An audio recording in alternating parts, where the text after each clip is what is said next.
Thank you for listening. You may now have your recess.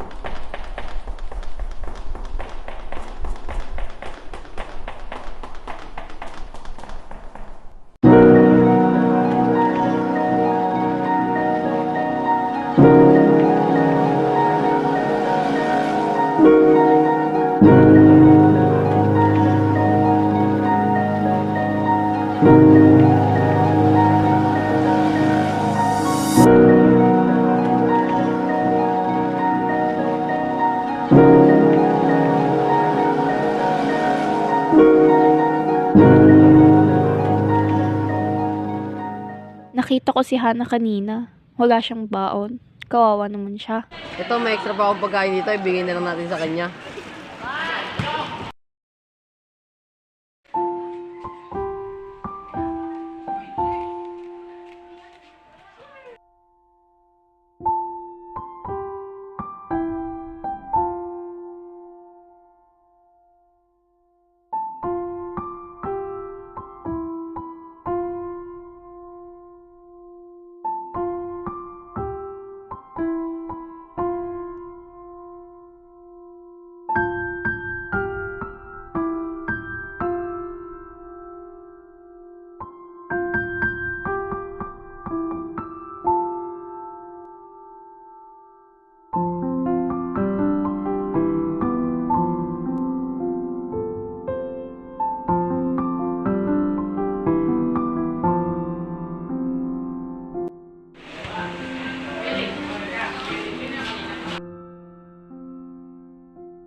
Ha?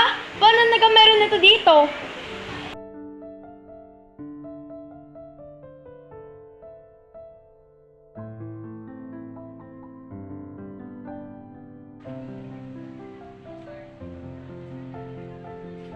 Uy, Hana, baka masarap yun ah.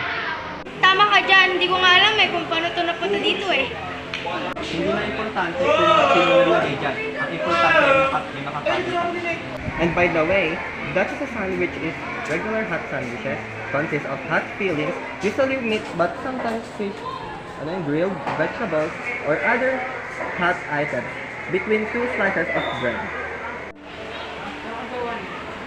Thank you for that information.